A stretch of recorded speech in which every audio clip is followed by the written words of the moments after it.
Boa tarde, vamos à nossa palestra da sessão de saúde, iniciando com a prece ao Pai. Pai nosso que estás no céu, santificado seja o vosso nome, venha a nós o vosso reino, seja feita a vossa vontade, assim na terra como no céu. O pão nosso de cada dia nos dai hoje, perdoai as nossas dívidas, Senhor, assim como procuramos perdoar os nossos devedores. Não nos deixeis cair em tentação e livrai-nos do mal. Graças a Deus e graças a Jesus. Abrindo o Evangelho a esmo, caiu para falarmos hoje sobre a fé humana e a fé divina. O Espírito Protetor, em Paris, em 1863, nos explica: a fé é o sentimento inato do homem da sua destinação. A fé é humana ou divina, segundo a aplicação que o homem der às suas faculdades, em relação às necessidades terrenas ou às suas aspirações celestes e futuras. O homem que persegue a realização de um grande empreendimento triunfa se tem fé, porque sente em si mesmo que pode e deve triunfar, e essa certeza íntima lhe dá uma extraordinária força.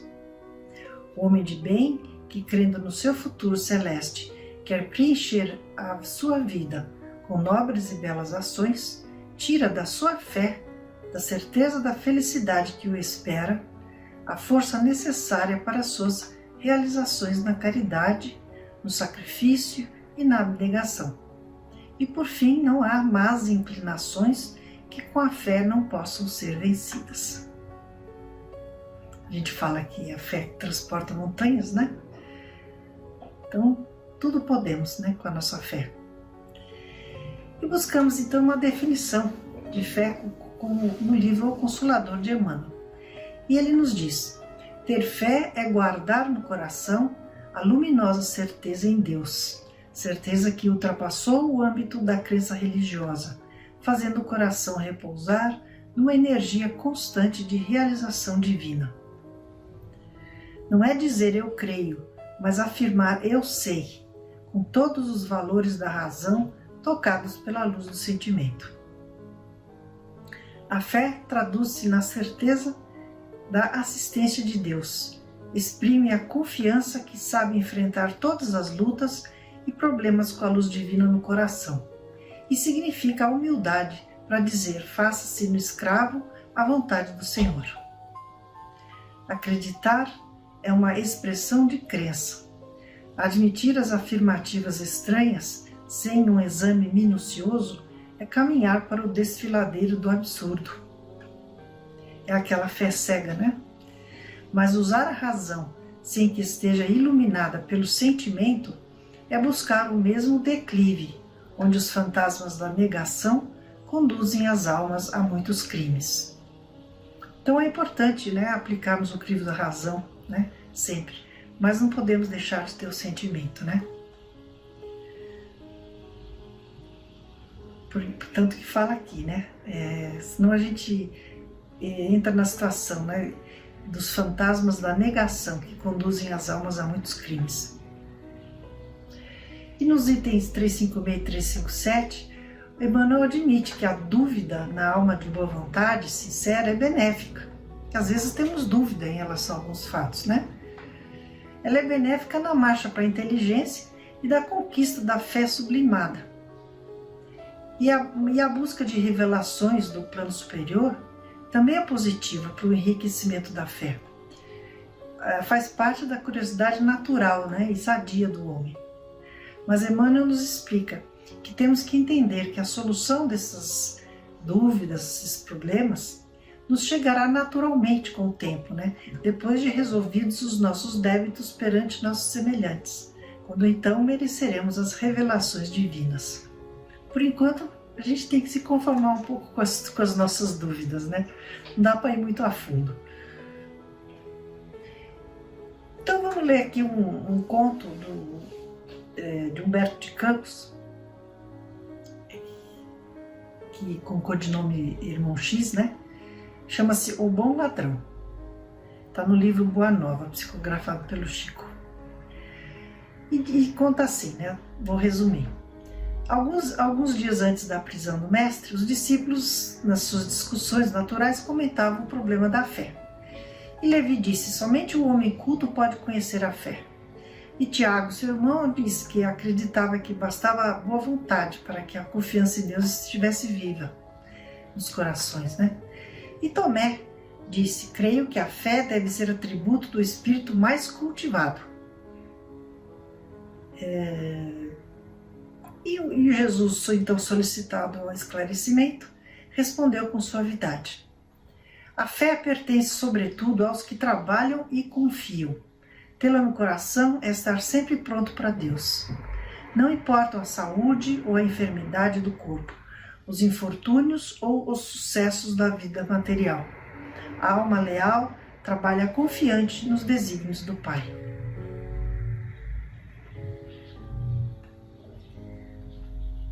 Ou seja, qualquer um, né, pode ter fé, né?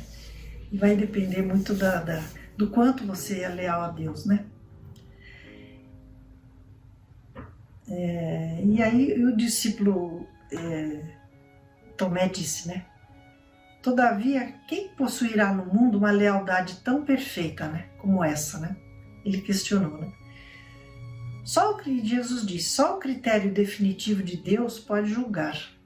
Mas é bem possível que essa fé seja encontrada entre os mais infelizes ou desclassificados do mundo. Que ia contra a ideia dele de que só pessoas muito esclarecidas podiam ter fé, né? O apóstolo sorriu desapontado no seu ceticismo de homem prático, né? E na hora sombria da cruz, disfarçado com vestes diferentes, Tomé acompanhou passo a passo o corajoso Messias. Ansioso, o discípulo contemplou aquelas mãos que haviam semeado o bem e o amor, agora agarradas à cruz, como duas flores ensanguentadas. Tomé desejou encontrar alguns de seus companheiros para trocar impressões, entretanto não viu um só deles. Valer a pena praticar o bem? Ele ficou questionando, né? E, mergulhado em dolorosos, sombrios pensamentos, ficou ali fazendo essas reflexões. O mestre, contudo, guardava no semblante uma serenidade inexcedível.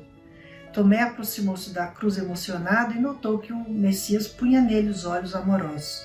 Lembrou-se da tarde em que o mestre lhes falou sobre a perfeita lealdade a Deus. O apóstolo observou que o Messias lançava agora os olhos enternecidos a um dos ladrões que estavam também crucificados ao seu lado, né? E esse ladrão o fixava, e Jesus o fixava, né, com os olhos afetuosamente. Nesse instante percebeu a voz débil do ladrão, que se elevava para o mestre em tom de profunda sinceridade. Senhor, disse o ladrão, né, ofegante, lembra-te de mim quando entrares no teu reino. O discípulo reparou que Jesus lhe endereçava então o olhar caricioso, ao mesmo tempo que aos seus ouvidos chegavam os ecos de sua palavra suave e esclarecedora. Vês, Tomé, quando todos os homens da lei não me compreenderam e quando os meus próprios discípulos me abandonaram, eis que encontro a confiança leal no peito de um ladrão. Inquieto, o discípulo meditou na lição recebida e horas a fio contemplou o espetáculo doloroso, até o momento em que o mestre foi retirado da cruz, já morto, né? Começava então a compreender a essência profunda de seus ensinos imortais. Observou a marcha humana a debandar todos aqueles que de alguma forma tinham sido auxiliados por Jesus, né? Tomé se pôs a chorar intimamente. Sem poder explicar o que se dava, então sentiu a figura do mestre, que lhe colocou as mãos leves e amigas sobre a fronte atormentada, repetindo-lhe ao coração as palavras que lhe havia endereçado da cruz. Vês, Tomé, quando todos os homens da lei não me compreenderam e os próprios discípulos me abandonaram, eis que encontro a confiança leal no peito de um ladrão. Coisa linda, né? Então a fé divina é uma coisa transcendente, né? Mas temos a fé humana também, né? Temos que acreditar na nossa força, né? Deus nos dá muita força. e nós precisamos aprender a usá-la, né? Tem uma historinha que não tem, ela é de autor desconhecido, que conta de duas crianças que estavam patinando no gelo, né? E num lago congelado lá na Alemanha. E uma delas acaba caindo numa fresta. E estava lá presa, né? Dessa fresta se congelando naquela água gelada que ficava embaixo do gelo. E a outra, então, vendo que não tinha ninguém por perto para ajudar, né? Tirou um dos patins e começou a bater no gelo, né? Até que, com todas as suas forças, né? Conseguiu quebrar o gelo, né? Com o patinho, né? E libertar o seu amigo. Quando os bombeiros chegaram e viram o que havia acontecido, perguntaram ao menino: como é que você conseguiu fazer isso, né? É impossível que tenha conseguido quebrar o gelo, né? Tão pequeno que os mãos tão frágeis. E nesse instante um garoto que passava pelo local comentou: eu sei como ele conseguiu. E todos perguntaram: como assim, né? Aí ele falou assim: é simples. Não havia ninguém ao seu redor para lhe dizer que ele não seria capaz. Então é isso, né? Às vezes nem os outros acreditam na gente, né? Mas nós temos que acreditar, né? E Albert Einstein tem uma frase que diz, né? Deus nos fez perfeitos. Fazer ou não fazer algo só depende de nossa vontade e perseverança. Dá um belo ensinamento, né? E quantas vezes a gente desiste, né? E fala: eu não consigo. Eu não tenho capacidade. Não, tem sim. É como ele disse, né? Albert Einstein falou: nós somos perfeitos, né? Deus nos fez perfeitos. Nós é que criamos as nossas dificuldades, tanto morais como às vezes até as físicas, né? Não acreditamos na nossa inteligência, na nossa capacidade de fazer as coisas, né? Enfim, e Emmanuel nos dá mais um ensinamento nesse texto, chama Em Ti Mesmo. Em Ti Mesmo, do livro Caminho, Verdade e Vida, psicografado pelo Chico. E faz uma referência de uma frase de Paulo: tens fé? Tem-na em ti mesmo, diante de Deus. E o texto então fala: no mecanismo das realizações diárias, Emmanuel nos diz, né? Não é possível que a criatura esqueça a confiança em si mesma, mantendo as obrigações que tem de cumprir perante Deus. Os que vivem na certeza das promessas divinas são os que guardam a fé no poder relativo que lhes foi confiado. O poder que Deus nos dá, né? Aumentando-o pelo próprio esforço.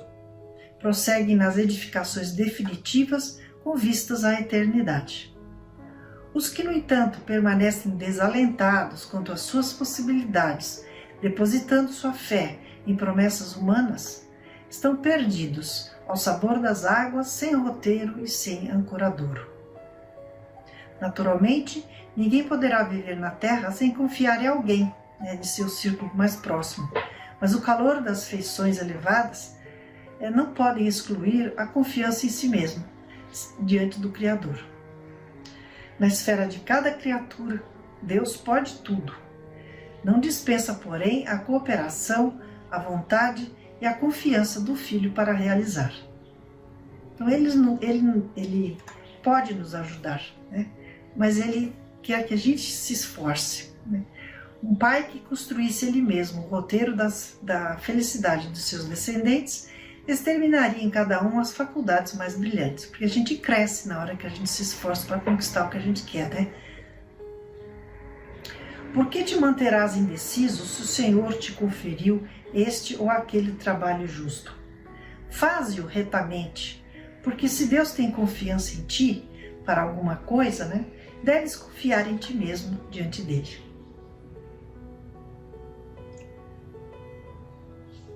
Bastante profundo, né? Para a gente pensar, né? Se Deus tem confiança em nós, né, para alguma coisa, nós também devemos ter confiança em nós diante dele.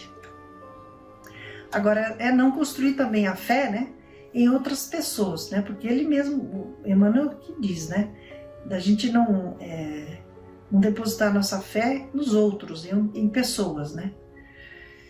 E E tem um caso de Chico, no livro Lindos Casos de Chico Xavier, né, que nos fala, né, de um homem que morava em Santos e foi para Uberaba passar pela uma consulta com o Chico para acertar os seus problemas de fé.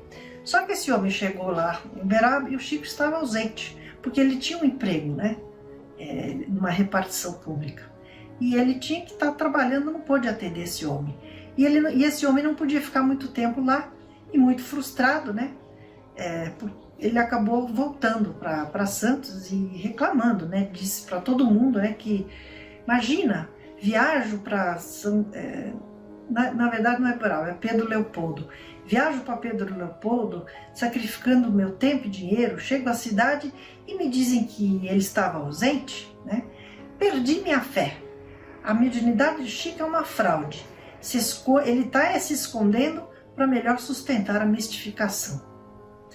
E um dos companheiros de ideal do Chico, né, ficou sabendo desse caso e relatou ao Chico, né, que esse pobre homem havia perdido a confiança no espiritismo. Será que não seria melhor atendê-lo? E o Chico ficou preocupado, né, e pede então o parecer de Emmanuel. E Emmanuel lhe diz, né, muito sabiamente: deixe este caso para trás. Se a fé nesse homem for erguida sobre você, é melhor que ele a perca desde já, porque nós todos somos criaturas falíveis. A fé para ele e para nós deve ser construída em Jesus, porque somente confiando em Jesus e imitando-lhe os exemplos é que poderemos seguir para Deus.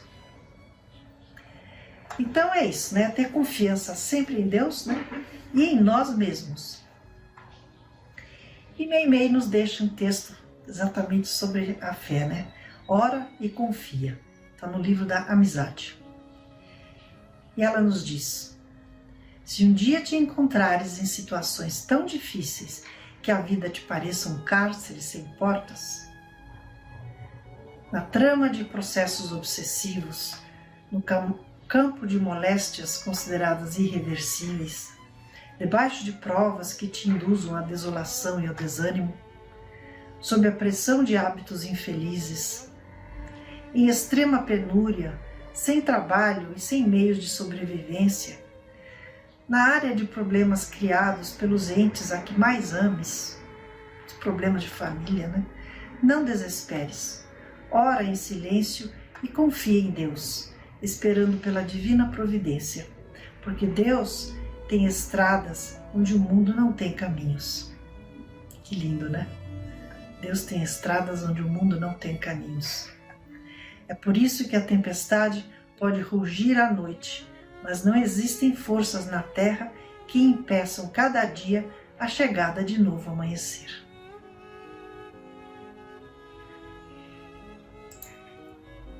A fé em Deus e em nós mesmos é uma coisa maravilhosa e temos que cultivar sempre, né? Que assim seja, então. Pai nosso que estais no céu, santificado seja o vosso nome. Venha a nós o vosso reino, seja feita a vossa vontade, assim na terra como no céu. O pão nosso de cada dia nos dai hoje. Perdoai as nossas dívidas, Senhor, assim como procuramos perdoar os nossos devedores. Não nos deixeis cair em tentação e livrai-nos do mal. Graças a Deus e graças a Jesus. Obrigada. Até a semana que vem.